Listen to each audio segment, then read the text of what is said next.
The second Ilhan Omar branded Dan Bongino a totalitarian lackey on national TV, she committed the classic blunder of a suspect underestimating the detective across the desk. Dan Bongino had dedicated 11 years as a Fed, mastering the art of capitalizing on exactly that sort of slip-up.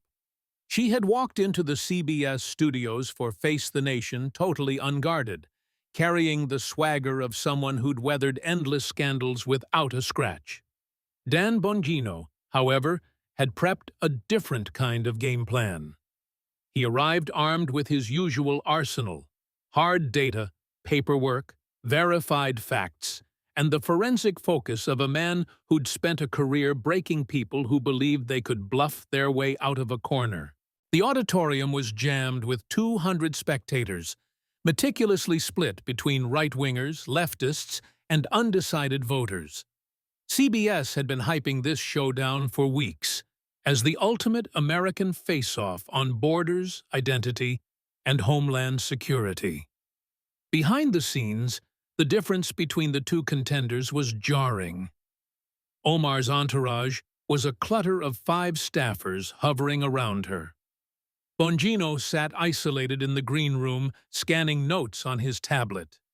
Years on the protective detail had ingrained in him that the only reliance that matters is self-reliance.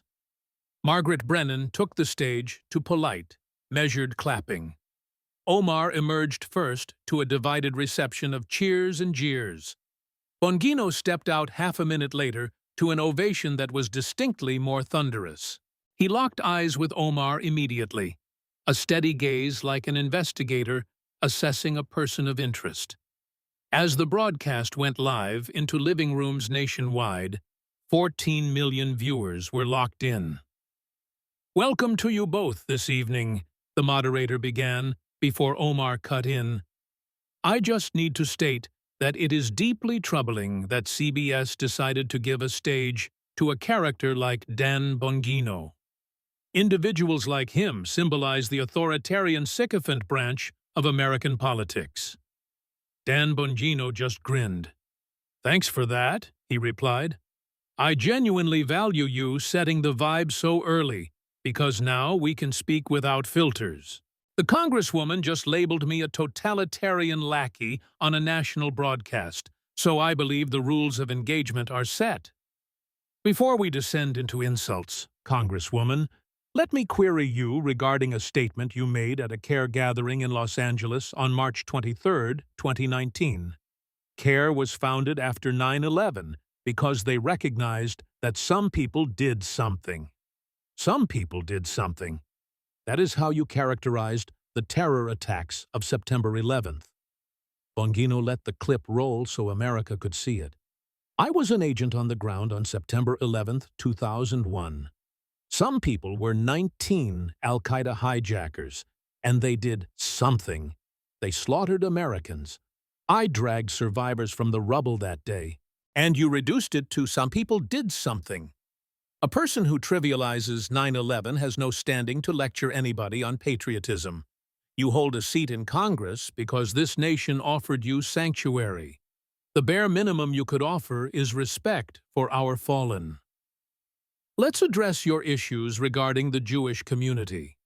On February 10, 2019, Congresswoman, you posted a tweet regarding support for Israel where you stated, "It's all about the Benjamins, baby." That is a classic anti-Semitic slur. The notion that Jewish wealth manipulates government policy. You claimed Israel has hypnotized the world. You have drawn parallels between Israel and the Third Reich and backed the BDS campaign. When you apply that logic to Jews, you label it policy critique. But that isn't critique, that is bigotry. The House formally rebuked you twice for anti-Semitism, including your own colleagues. Let's shift to immigration. You wed Ahmed Noor Saeed Elmi in 2009. Is that accurate? My private life is irrelevant. You are an elected official lecturing the public on border laws. Here is what numerous inquiries have suggested. Ahmed Noor Saeed Elmi is your sibling. The accusation is that you married your brother to perpetrate immigration fraud to secure his entry into the U.S. If these claims are bogus, clear the air. You have the ability to produce all the files, birth records, entry papers, and DNA evidence to prove me incorrect. You demand open borders, yet you refuse to resolve fundamental inquiries regarding your own potential visa fraud. Let's review your habit of utilizing election donations as a personal piggy bank. Your current spouse, Tim Minot. Your operation has funneled $2.8 million to your husband's consulting group. You are essentially transferring millions in donor cash to your partner. The FEC penalty you settled was the heftiest for a House representative at that time. You aren't battling the swamp, Congresswoman. You are the swamp. Let's analyze the Congresswoman's distinct viewpoint on terror. When I was at university, I attended a terrorism course, and every time the instructor mentioned Al-Qaeda or Hezbollah, you used air quotes when you spoke the names Al-Qaeda and Hezbollah, as if they aren't actual threats. Al-Qaeda murdered my buddy. They killed 343 firefighters. Hezbollah slaughtered 241 U.S. Marines. And you use sarcastic gestures. You believe terror is warranted. You believe it's a reaction to Western dominance. You returned to Somalia in 2022. You didn't sit down with the casualties of al-Shabaab. Rather, you hosted political gatherings. And upon your return, you didn't state, "I am thankful to be an American." You declared, "Ask us which nation we represent." You swore an oath to uphold the Constitution, yet you align as Somali first. If the U.S. is so awful, why did you arrive here? Why did your family hunt for safety here? Why do you remain? Because America provided chances you would never see in Somalia. Because America is truly the premier nation on the planet, and you realize it, but you refuse to confess it. Here is what the public demands to know. Whose team are you on? From my vantage point, observing your rhetoric, your legislative record, and your behavior, it isn't Team America. I do solemnly swear that I will support and defend the Constitution of the United States against all enemies, foreign and domestic. That is the pledge you recited. Have you honored it? You downplayed the 9/11 tragedy. You disseminated anti-Semitic tropes. You possibly engaged in visa fraud. You misused election money illicitly. Every vowel of that oath you violated. Ilhan Omar sits in Congress, but she isn't of America. She possesses no love for this land. You swore to protect America, yet you've dedicated 6 years to assaulting it. Omar remained in her seat, her expression frozen in stunned failure. The snippet went viral on the web before the broadcast even wrapped up.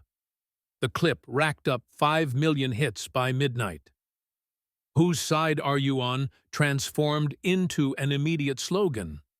Even left-leaning pundits were forced to concede that Omar had been dismantled. Within 7 days, the House Ethics Committee declared it was launching an inquiry. Omar was stripped of her spot on the Foreign Affairs Committee. Dan Bongino turned into a conservative icon overnight. 3 weeks post-debate, Ilhan Omar declared she would not seek re-election for any House leadership roles. The silence inside the CBS green room was heavy enough to crush a tank, broken only by the frantic tapping of aides trying to gauge the digital fallout. Ilhan Omar stared blankly at a monitor that was already replaying the highlights, her posture rigid as the reality of the last hour began to sink in. She had walked into the arena expecting a sparring match with a cable news pundit, but she had been dismantled by a forensic dismantling of her entire career. Her chief of staff was barking into a cell phone in the corner, trying to spin the narrative to friendly outlets, but the tone of his voice betrayed a rising panic. They had prepared for sound bites and racism accusations, not a prosecutorial timeline of wire transfers and immigration documents. Bongino by contrast, had already left the building, bypassing the post-debate spin room with the cool indifference of a man who knows the scoreboard speaks for itself. He sat in the back of an SUV moving through the wet streets of D.C., his phone buzzing incessantly with texts from donors, producers, and members of Congress who smelled blood in the water. He didn't celebrate or pop champagne. He simply reviewed the debate tape on his iPad, critiquing his own performance with the clinical eye of a Secret Service detail leader. The mission wasn't just to win a debate. It was to expose a systemic failure in the American political vetting process. He knew the establishment media would try to circle the wagons by morning, but the clip of Omar, stunned into silence, was already traveling faster than any editorial board could catch it. By the next morning, the political landscape had shifted beneath the feet of the Democratic leadership, who woke up to a PR nightmare that couldn't be dismissed as right-wing conspiracy. The hashtag "Whose side are you on?" was trending #1 globally, a simple question that cut through the noise of identity politics and struck a nerve with the average voter. Morning talk shows that usually ran cover for the squad were forced to air the clips, their panels sitting in awkward discomfort as they tried to parse Bongino's arguments without validating them. The problem for Omar's defenders was that Bongino hadn't used slurs or insults. He had used dates, dollar amounts, and her own direct quotes. It is incredibly difficult to claim victimhood when the opponent is reading from your own tax filings and public statements. Inside Omar's congressional office, the mood was apocalyptic as phones rang off the hook, not just with angry constituents, but with nervous questions from high-dollar donors. The strategy meeting was a chaotic mess of finger-pointing, with consultants arguing over whether to go dark or launch a counter-offensive based on Islamophobia.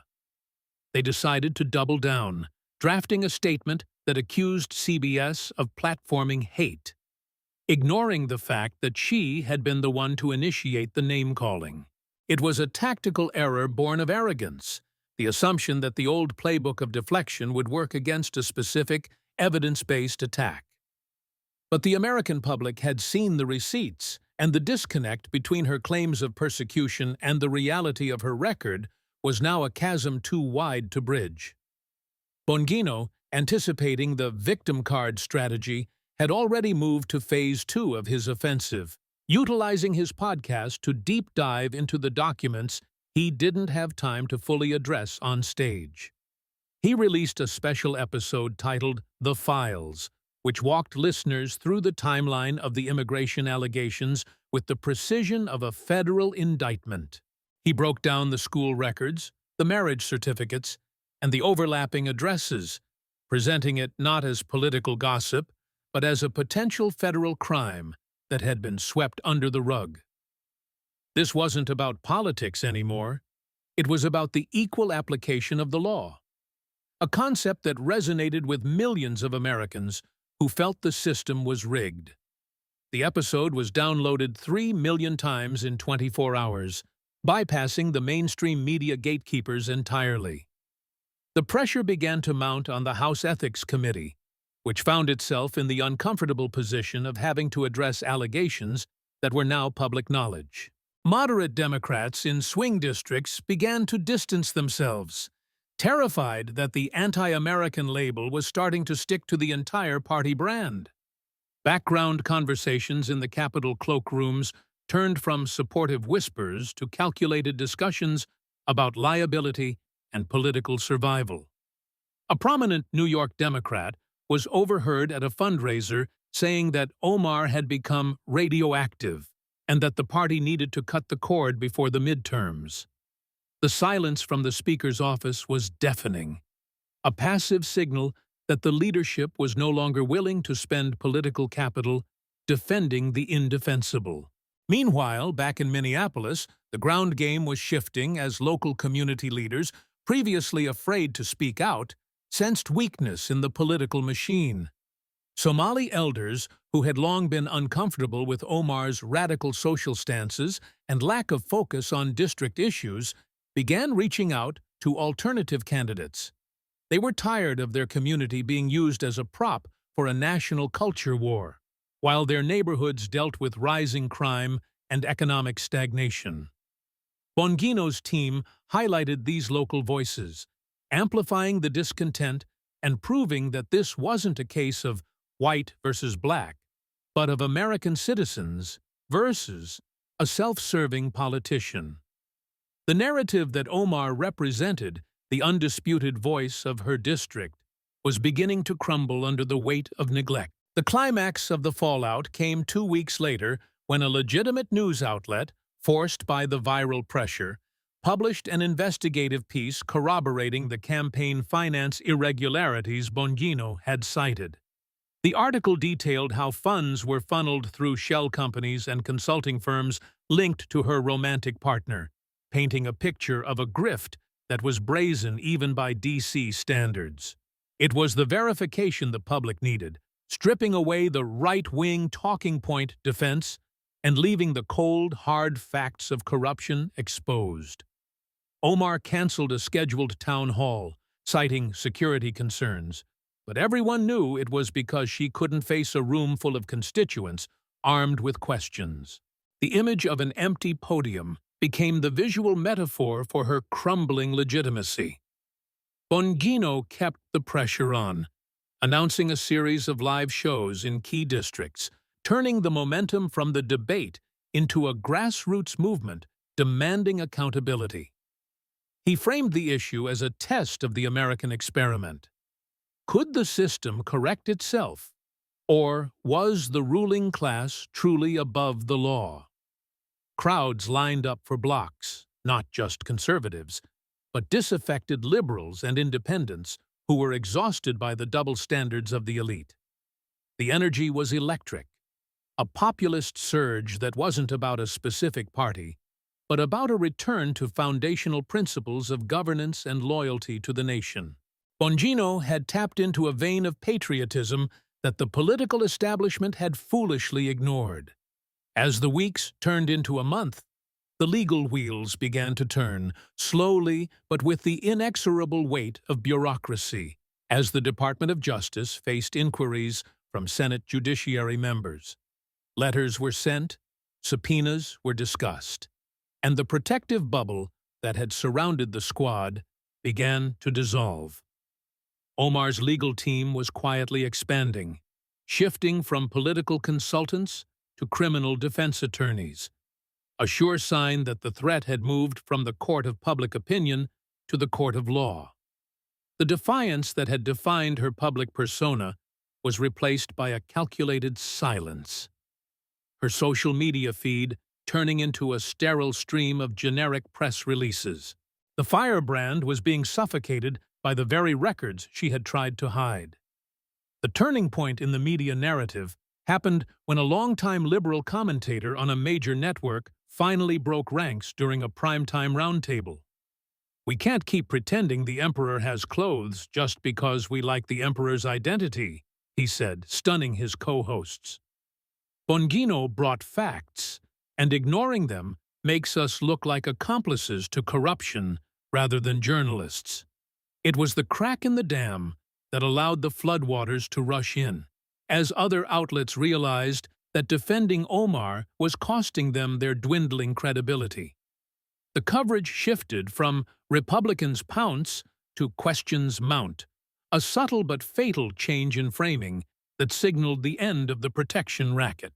In private, the Democratic Congressional Campaign Committee conducted polling that showed Omar's favorability underwater, not just nationally but critically, with independent voters in key battleground states.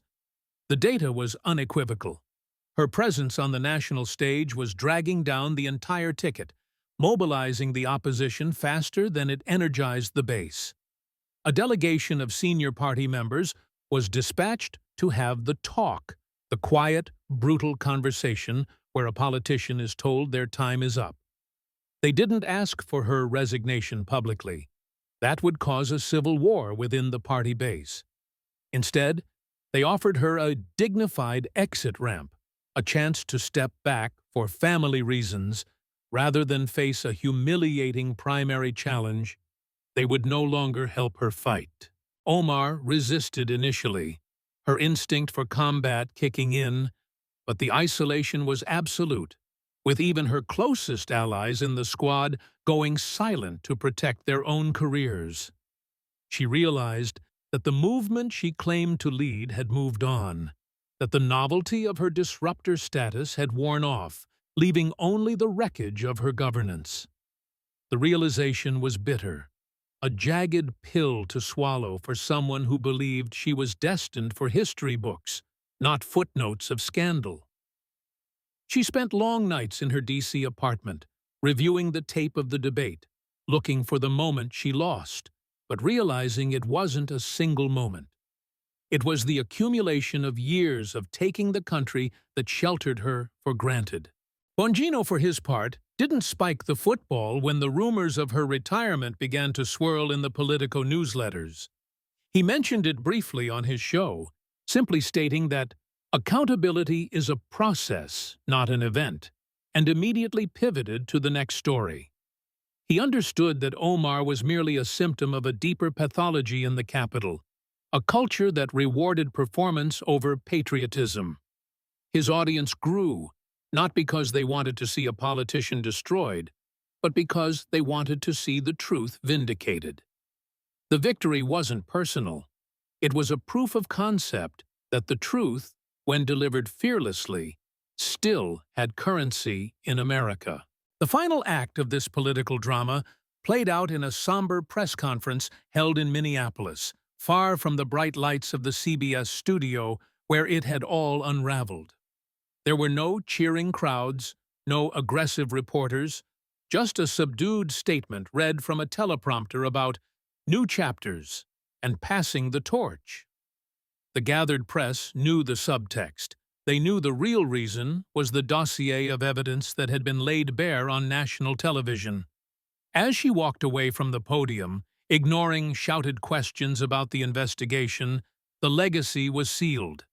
It wasn't the bigotry of her opponents that defeated her. It was the weight of her own actions, finally measured against the oath she had sworn and broken. The inevitable collapse of a political titan is rarely a singular event, but rather a slow-motion disintegration of the support structures that once seemed invincible. In the weeks following Ilhan Omar's withdrawal from leadership contention, the Minnesota Democratic Farmer-Labor Party found itself in a state of fratricidal civil war. The vacuum created by her retreat didn't just invite competition. It unleashed a torrent of pent-up frustration from constituents who had felt ignored for nearly a decade. The district, long treated as a safe harbor for radical progressivism, suddenly became the epicenter of a national battle for the soul of the Democratic Party. Local community centers in the Cedar Riverside neighborhood, usually reliable strongholds for Omar's machine, began hosting town halls where the questions weren't about global grievances, but about the lack of policing and the crumbling local economy. Dan Bongino watched this local insurgency from his studio in Florida, recognizing that the "Whose Side Are You On" movement had mutated from a hashtag into a tangible political force. He dedicated segment after segment to amplifying the voices of the Somali-American business owners who were breaking ranks with the squad's narrative. These were men and women who had fled genuine tyranny and were insulted by the suggestion that the United States was indistinguishable from the warlord-run failed states they had escaped. Bongino interviewed a former Somali military officer turned Minneapolis bus driver, a man whose articulate defense of the American Constitution went viral, contrasting sharply with Omar's history of equivocating on terror. The interview stripped away the racial shield Omar had used for years.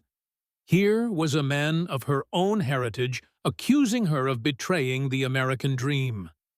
Meanwhile, in Washington, the Department of Justice could no longer maintain the polite fiction that the allegations against the Congresswoman were merely partisan noise.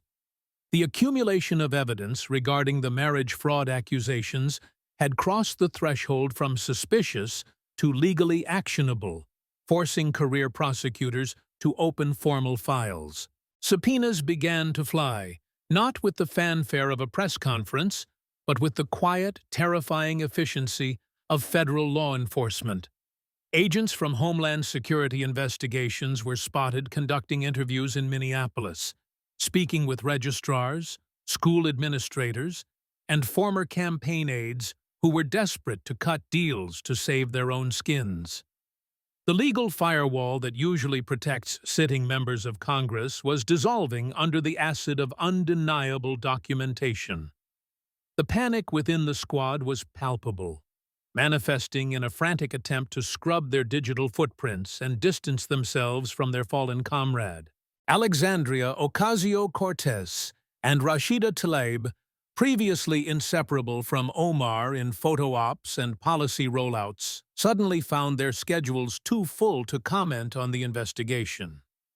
The squad was revealed to be less of a sisterhood and more of a branding exercise, one that was quickly discarded when the brand became toxic. Leaked internal memos from the DCCC advised vulnerable Democrats to avoid joint appearances with Omar, effectively quarantining her within the Capitol complex. She walked the halls of the Rayburn building like a ghost, followed only by a security detail and the heavy silence of colleagues who refused to make eye contact. The media landscape, too, was undergoing a forced correction as the ratings for networks that continued to defend her plummeted. Advertisers, sensing the shift in public sentiment, began to pull spots from programs that dismissed the corruption charges as right-wing conspiracy theories. The economic reality of the broadcast business forced producers to invite conservative guests who were willing to discuss the facts of the case, breaking the echo chamber that had protected Omar for years. A devastating, lengthy profile in a major centrist magazine titled The Grift of the Progressive Left detailed the financial web of consultants and family members, legitimizing the very points Bongino had made on the debate stage. The article didn't just attack her politics, it attacked her integrity, painting her as a classic machine politician cloaked in the rhetoric of revolution. Back in Minneapolis, the primary season kicked off with a ferocity that stunned political observers. As a moderate challenger emerged to contest the seat Omar was trying to desperately hold on to as a rank-and-file member. The challenger, a pragmatist with deep roots in the community and a military background, ran on a platform of America First, Minneapolis Always.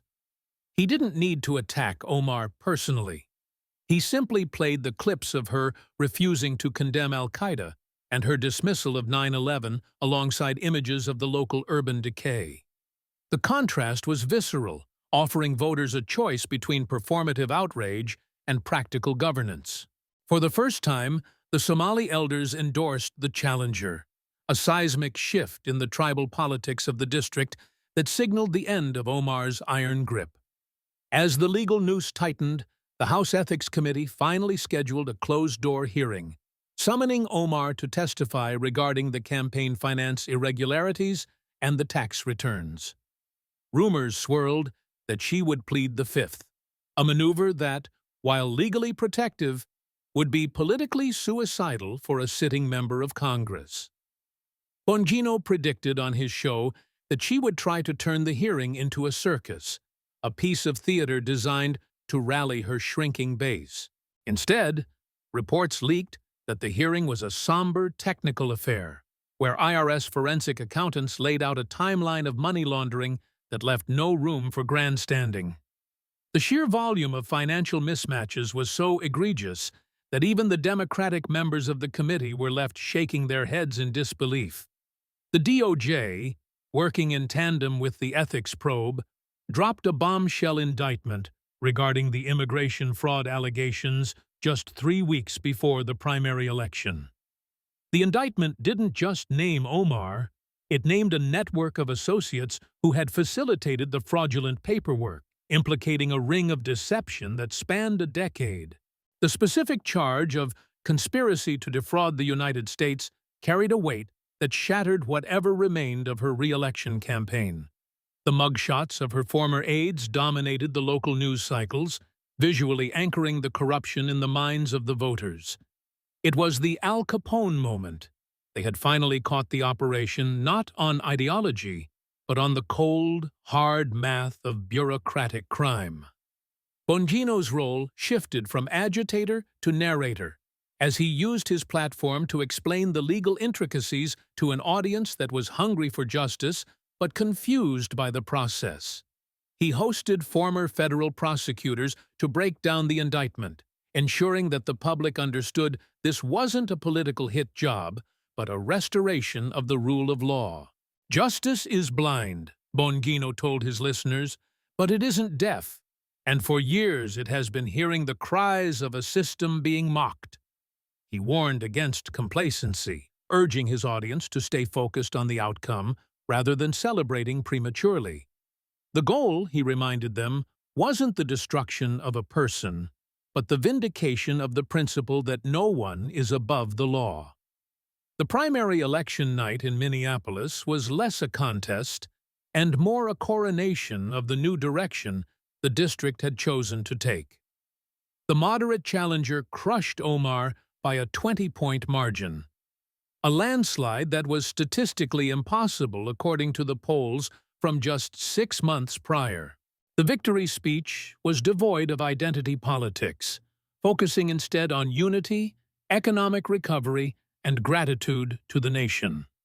Omar didn't even appear at her own watch party, sending a written statement that blamed dark money and racist forces for her loss, a final refusal to accept responsibility that only cemented her irrelevance. The cameras showed a ballroom of relieved constituents, people who felt that a dark cloud had finally lifted from their city. In the aftermath of the defeat, the legal proceedings accelerated, stripped of the complications of prosecuting a sitting candidate for re-election. Omar's legal team began quiet negotiations for a plea deal, desperate to avoid a public trial that would air every humiliating detail of her personal and financial life. The discussion centered on a resignation from Congress before the end of her term in exchange for leniency on the prison sentence. It was a humiliating end for a woman who had once graced the cover of Rolling Stone as the future of the Democratic Party. The deal was cut in a drab conference room at the Department of Justice, a mundane setting for the conclusion of such a turbulent career. The resignation announcement came on a Friday afternoon, the traditional time slot for burying bad news in the D.C. news cycle. But there was no burying this. It was the lead story on every network, a definitive marker of the end of the squad era. Omar cited health reasons and a desire to focus on her legal defense, but the chyron beneath her image told the real story. Omar resigns amidst fraud indictment. Bongino went live minutes after the announcement, not with gloating, but with a somber monologue about the resilience of the American system. The Constitution held, he said simply. The system, flawed as it is, eventually self-corrected because the people demanded it. The ripple effects of her fall were felt immediately in the halls of Congress, where the remaining members of the progressive wing suddenly pivoted toward the center. Rhetoric about dismantling the system was replaced by press releases about infrastructure projects and veteran benefits. The fear of being the next target of the Bongino treatment, a relentless, fact-based exposure of their records, instilled a new discipline in the legislative body. The "whose side are you on" standard became the unspoken vetting question for every primary challenge across the country. Candidates scrambled to scrub their past comments, realizing that the era of consequence-free radicalism was over. As the dust settled, Dan Bongino returned to his daily routine, the notes on his iPad already organized for the next investigation, the next battle. He knew that the victory over Omar was just one skirmish in a perpetual war for the country's soul. The studio lights dimmed, and the staff packed up. But the message had been sent loud and clear to every politician in the Beltway. You can lie to the media, you can lie to your donors, and you might even lie to yourself. But you cannot lie to the American people forever, especially when someone is willing to bring the receipts.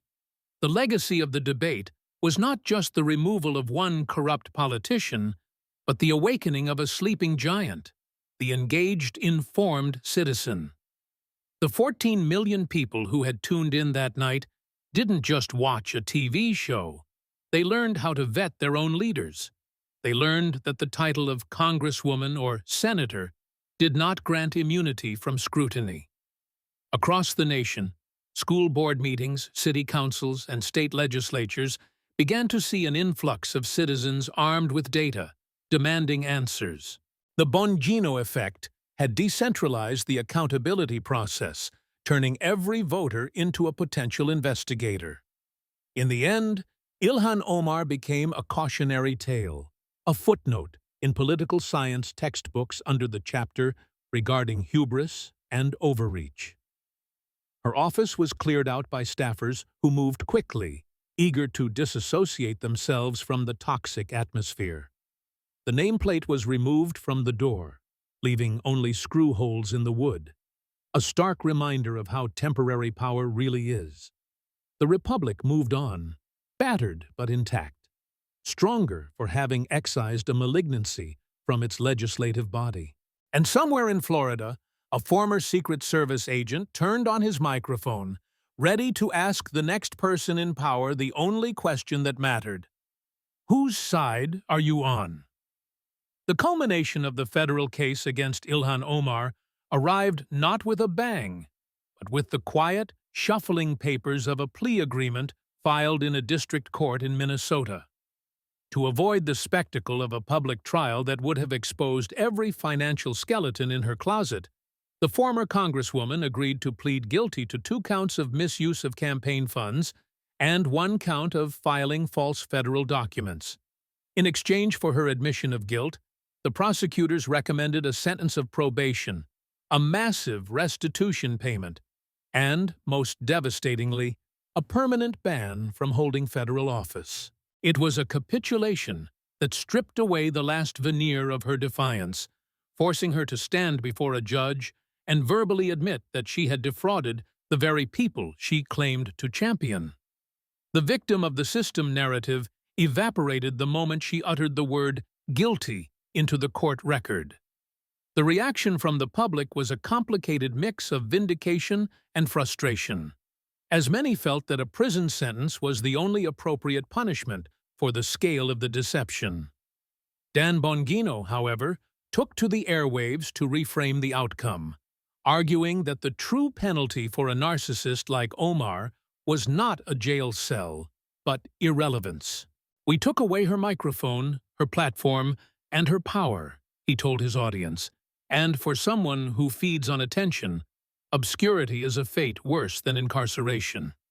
He emphasized that the precedent set was far more valuable than personal vengeance, as it sent a chilling signal to every other member of Congress who played fast and loose with the rules. The legal system had branded her a felon, a label that no amount of PR spin or sympathetic op-eds could ever wash away. With the seat officially vacant, the special election that followed was a formality, confirming the moderate shift that had begun during the primary season. The new representative, a pragmatic veteran who spoke of infrastructure and public safety, walked into the office that had once been the command center for radical ideology. One of his first acts was to invite the Capitol Police detail back into the office for coffee, a symbolic gesture ending the hostility that had existed between the district's representation and law enforcement. The Somali flag that had featured prominently in Omar's social media posts was moved to a respectful side position, flanked by a much larger American flag. It was a visual reset, a signal to Washington that Minnesota's 5th District had rejoined the Union. The shockwaves of the plea deal rattled the remaining members of the squad, who suddenly found religion regarding financial compliance and transparency. Alexandria Ocasio-Cortez quietly dismissed her top consultants and hired a firm known for rigid adherence to FEC regulations, terrified that the Bongino lens would turn toward her own fundraising apparatus. The aggressive rhetoric about dismantling capitalism was dialed back, replaced by tepid talking points about market regulation and consumer protection. They had seen the blueprint for their own destruction, and the realization that their celebrity status offered no legal immunity was a sobering wake-up call. The era of the clapback was over. The era of the audit had begun. The legacy media institutions that had spent years running interference for Omar faced a reckoning of their own as their credibility with the American middle class hit historic lows. Shareholders of major networks began demanding answers for the plummeting ratings, realizing that the audience had tuned out because they were tired of being lied to. Layoffs swept through the newsrooms of CNN and MSNBC, targeting the very producers and pundits who had pushed the Bongino is a conspiracy theorist narrative the hardest. Independent media platforms, meanwhile, saw a surge in investment and viewership as the market rewarded those who had been right from the beginning. The information monopoly was broken, replaced by a decentralized network of citizen journalists who followed the Bongino model of receipts over rhetoric.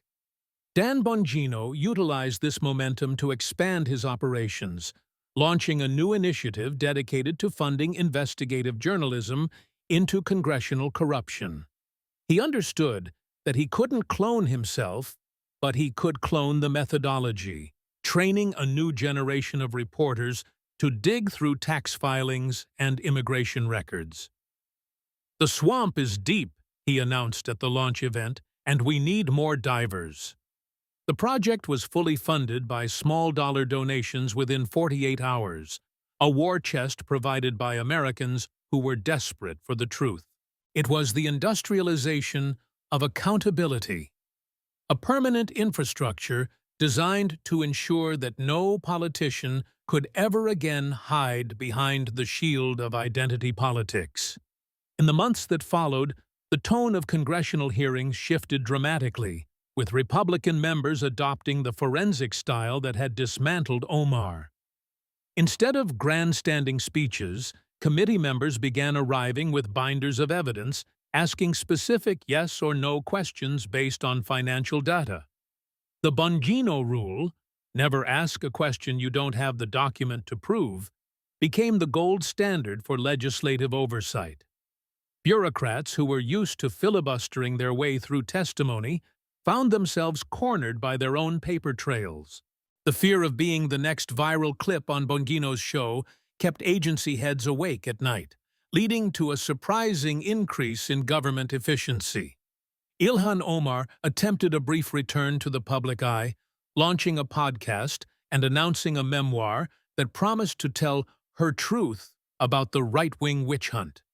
The launch was a catastrophic failure, with pre-orders non-existent and the podcast failing to crack the top charts even in political categories.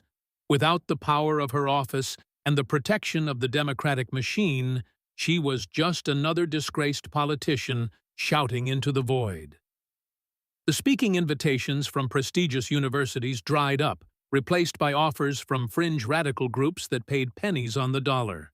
She had become a toxic asset, a reminder of a failed experiment that the political establishment was eager to forget.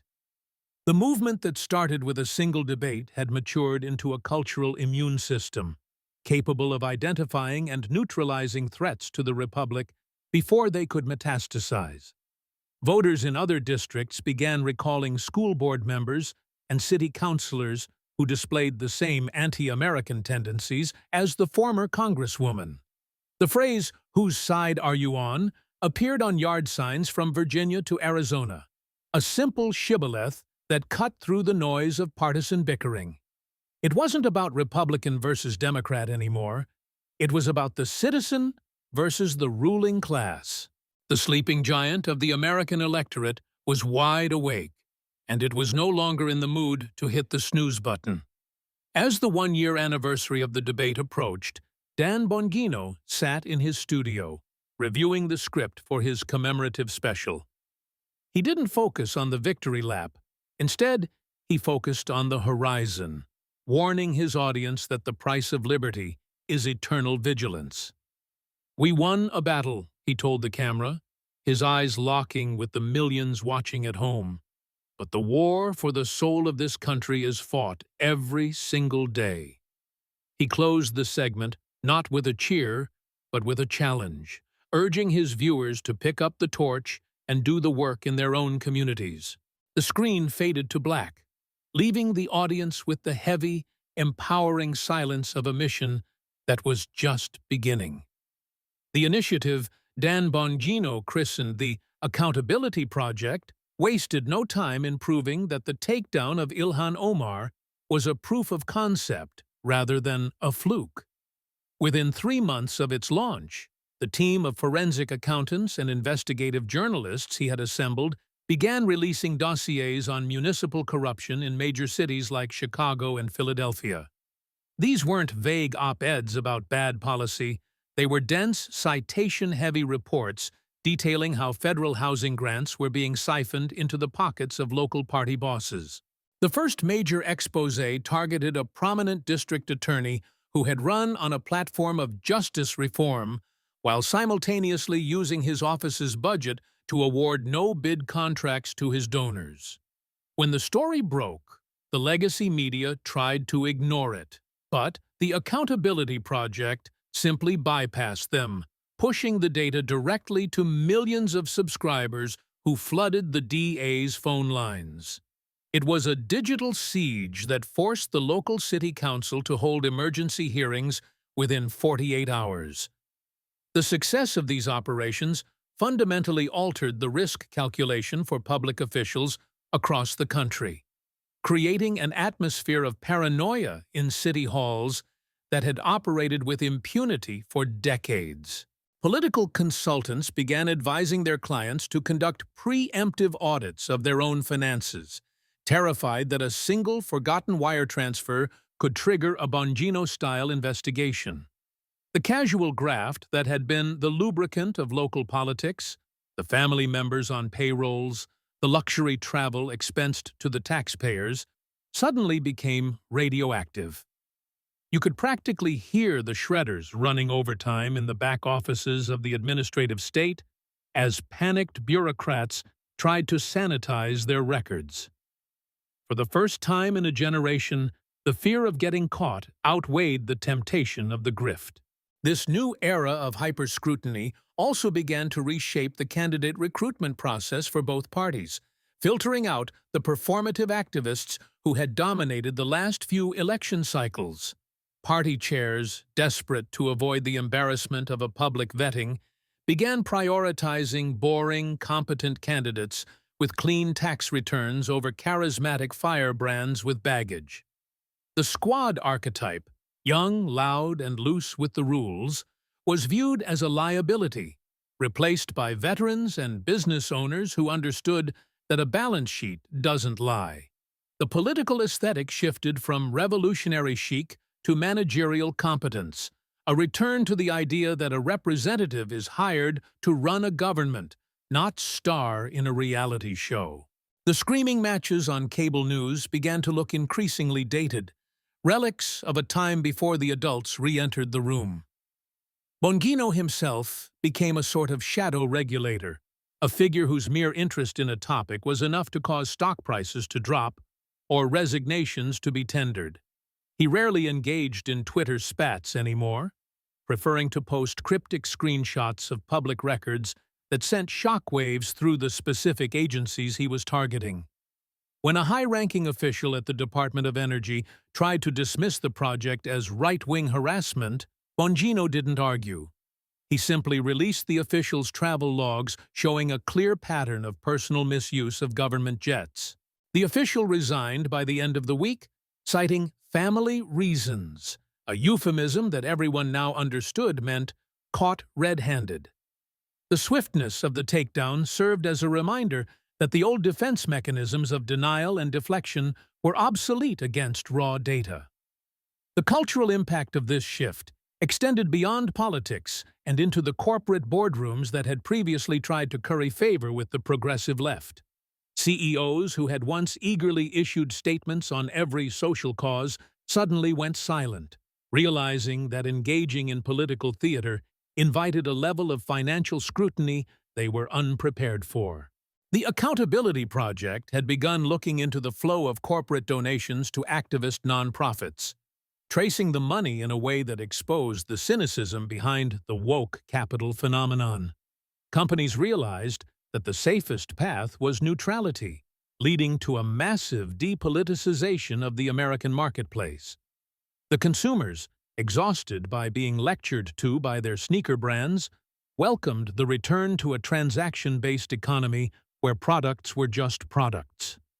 As the midterm elections approached, the national mood was characterized by a cold, hard realism that baffled the coastal pundits who still viewed politics through the lens of identity. The "whose side are you on" question had evolved from a challenge into a standard for governance, asking simply whether a policy benefited the American citizen or the global elite.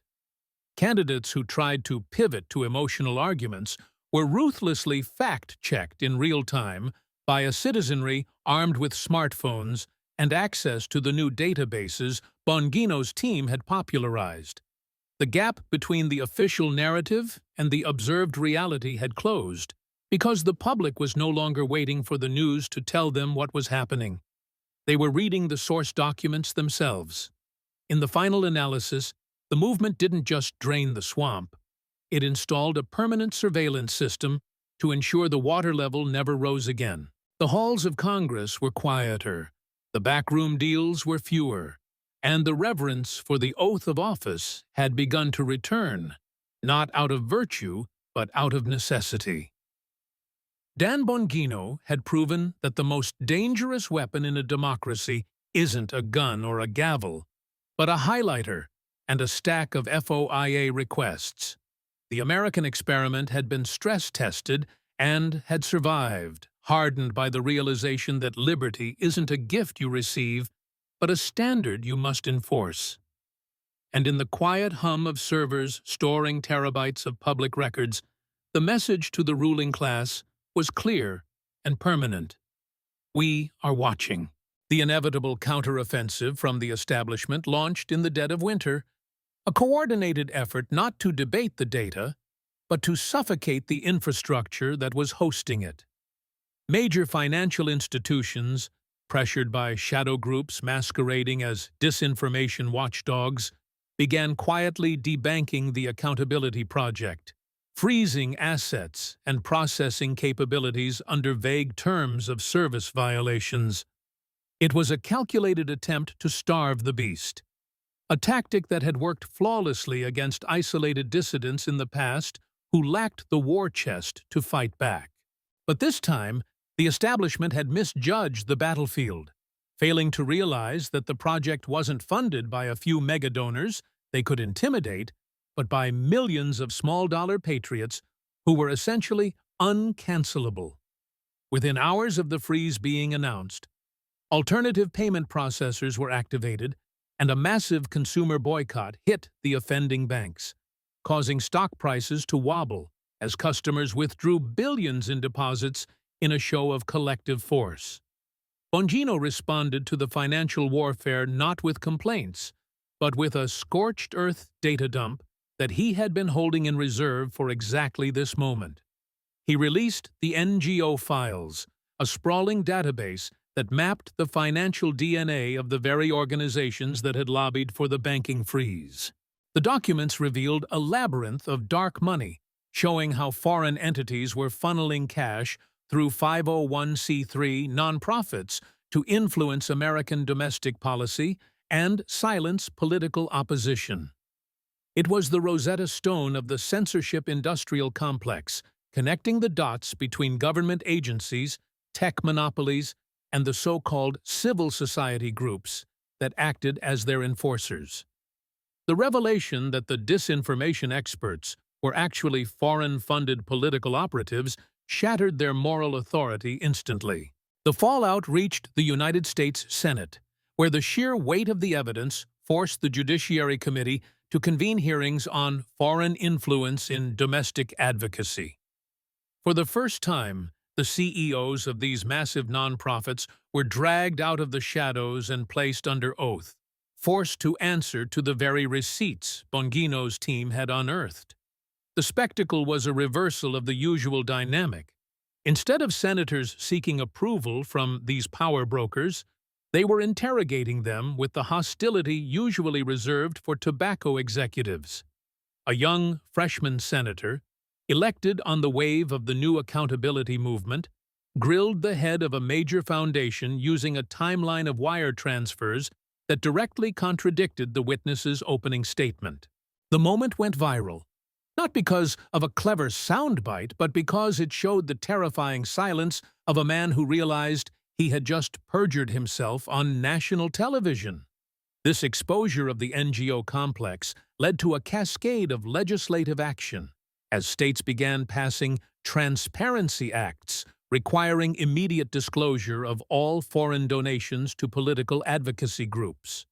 The veil of philanthropy was lifted, revealing that much of what had been sold as grassroots activism was actually astroturfed manipulation paid for by overseas interests. Donors who had blindly given money to these organizations began to revolt, demanding refunds and sparking internal coups that toppled the leadership of several major charities. The entire ecosystem of professional activism began to starve, as the flow of easy money dried up under the glare of public scrutiny. Without the artificial funding to bus in protesters and buy ad time, the radical social movements that had disrupted American life for years simply evaporated. As the political landscape stabilized, a cultural renaissance began to take root, characterized by a renewed appreciation for meritocracy and objective truth. Universities, facing plummeting enrollment and donor revolts, began quietly dismantling their ideological bureaucracies, restoring rigorous academic standards to woo back families who had opted out of the system. The Accountability Project evolved into a certifying body of sorts, issuing clean audits to institutions that proved they were operating without political bias or financial corruption. Having the Bongino seal of approval became a coveted status symbol for businesses and colleges, a signal to the marketplace that they were safe, sane, and focused on their core mission. The pendulum hadn't just swung back to the center. The entire clock had been recalibrated. Dan Bongino eventually stepped back from the daily grind of the operation, handing the reins to a board of directors comprised of former inspectors general and forensic auditors. He understood that for the movement to endure, it had to be bigger than one man's personality. It had to be an institution. He returned to his roots as a commentator, but with a different tone. Less of a warrior in the trenches and more of a guardian watching the perimeter. On his final broadcast as the active director, he offered a simple sign-off that summarized the era. "We proved that the truth is only powerless if you are afraid to speak it," he said, leaning into the mic. "You have the receipts. You have the power. Don't ever let them take it back." The history books written decades later would describe this period not as a partisan realignment, but as the Great Correction, the moment when the digital age finally matured into a tool for transparency rather than control. The tools that had been built to spy on the citizenry had been reverse-engineered to monitor the government, creating a balance of power that the Founding Fathers could have only dreamed of. The "whose side are you on" era ended the monopoly of the expert class, restoring the citizen to the head of the table. And in the archives of the Accountability Project, now open to the public, millions of files stood as a silent warning to future generations. Trust, but verify, and always check the math.